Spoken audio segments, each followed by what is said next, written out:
এটা হিন্দু ধর্মের উপরে আঘাত। তার 100 মিটার ভেতরে শিব মন্দির। সবাইকে হাত জোড় করে বলছি, হিন্দু ধর্মের প্রত্যেকটা ব্যক্তিকে, আপনারা ওই নেতা মন্ত্রী বা ব্যক্তিকে ভোট দেবেন যা হিন্দু রক্ষা করতে পারবে, মঠ মন্দিরকে রক্ষা করতে পারবে।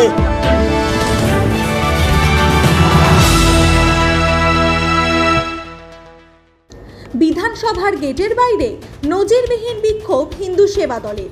গত কয়েকদিন ধরে সোশ্যাল মিডিয়ায় ভাইরাল হয়েছে শহর কলকাতার বেশ কয়েকটি ভিডিও। উৎসবকে কেন্দ্র করে খিদিরপুর হোক বা উত্তর কলকাতার একাধিক রাস্তায় কার্যত রক্তগঙ্গা বইছে। এবার কলকাতায় গোহত্যার প্রতিবাদে মুখ্যমন্ত্রী মমতা বন্দ্যোপাধ্যায় ও কলকাতার মেয়র ফিরহাদ হাকিমের ভূমিকা নিয়ে প্রশ্ন তুললেন হিন্দু সেবা দলের কর্মীরা। হাতে প্ল্যাকার্ড, সেখানে লেখা হিন্দুদের ভাবাবেগে আঘাত ঘটেছে এ ধরনের ঘটনায়। জোড়াসাঁকো অঞ্চলে 44 নম্বর ওয়ার্ডে হিন্দু মন্দিরের 100 মিটারের মধ্যে যেভাবে উৎসবের নামে রক্তের রাঙানো হয়েছে রাস্তা, তারই প্রতিবাদে শাসক দলের বিরুদ্ধে সরব হন বিক্ষোভকারীরা। পুলিশ বিক্ষোভকারীদের সেখান থেকে সরিয়ে দিতে গেলে বিধানসভার গেটের বাইরে অবস্থানে বসেন আন্দোলনকারীরা। আমরা আমাদেরকে কোনোদিন পারমিশন দেবে না, আমরা হিন্দু হয়ে প্রতিবাদ করছি।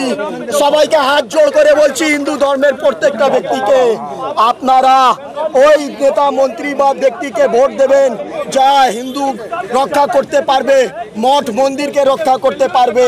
এমন কোনো ব্যক্তিকে দেবেন না, এমন কোনো ব্যক্তিকে দেবেন না।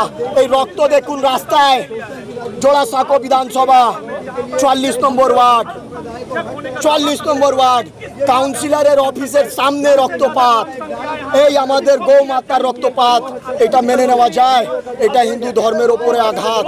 তার 100 মিটার ভেতরে শিব মন্দির, 100 মিটারের ভেতরে শিব মন্দির।